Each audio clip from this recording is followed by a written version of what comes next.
నమస్తే. ఈరోజు తెలుగు రాష్ట్రాల్లో భారీగా ఎండలు ముదిరిపోయాయి. అదేవిధంగా ముఖ్యంగా ఖమ్మం, నల్గొండ, జగ్గయ్యపేటలో విపరీతమైనటువంటి ఎండలు 46.3 దాటింది.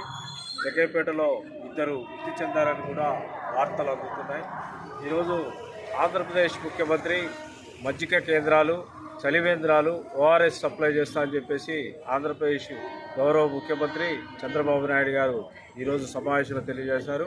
అదేవిధంగా మన తెలంగాణలో కూడా మన ముఖ్యమంత్రి రేవంత్ రెడ్డి గారు ఈ చలివేంద్రాలు, మజ్జిగ కేంద్రాలు, ఓఆర్ఎస్ సప్లై ముఖ్యంగా రైల్వే స్టేషన్స్, బస్ స్టాండు, నగరాల్లో ఉన్నటువంటి ప్రధాన కూడికలు, మండల హెడ్ క్వార్టర్లలో ఓఆర్ఎస్ కేంద్రాలు, చలివేంద్రాలు ఏర్పాటు చేయాలని చెప్పేసి నేను ప్రభుత్వాన్ని విజ్ఞప్తి చేస్తున్నా. ఎందుకంటే ప్రజలు చాలా ఇబ్బంది పడుతున్నారు.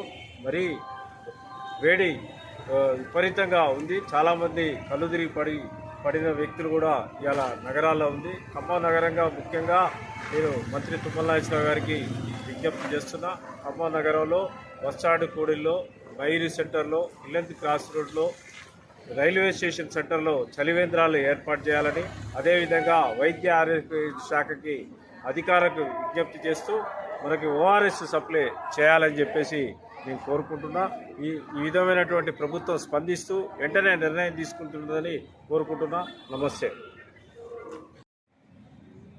ఇలా ముఖ్యంగా ఈ ఎండల వల్ల ఖమ్మం నగరంలో స్వచ్ఛందమైనటువంటి సంస్థలు చాలా ఏరియాలలో చలివేంద్రాలు, అదేవిధంగా నీటి వసతి కోసం అని చెప్పేసి ఈ మజ్జిగ సౌకర్యాలు కూడా ఏర్పాటు చేశారు. ముఖ్యంగా స్టేషన్ రోడ్లో గత సంవత్సరం ఏర్పాటు చేసి ఈ సంవత్సరం కూడా ఒక మిత్ర బృందం ఏర్పాటు చేస్తుంది.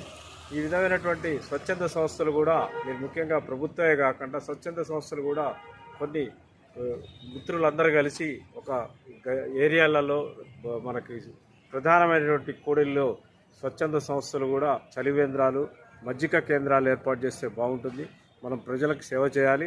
ఎందుకంటే సేవ మార్గం అనేటటువంటి మన దత్తు చెప్పినట్టుగా గురుదత్త సేవ చేస్తేనే అన్ని మార్గాలలో ఉత్తమమైనది సేవే.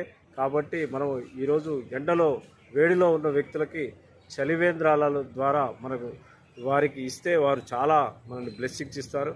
కాబట్టి ఖమ్మంలో నగరంలో ఉన్నటువంటి స్వచ్ఛంద సంస్థలు కూడా ప్రభుత్వంతో పాటు ఏర్పాటు చేయడానికి ముందుకు రావాలని చెప్పేసి నేను కోరుకుంటున్నాను.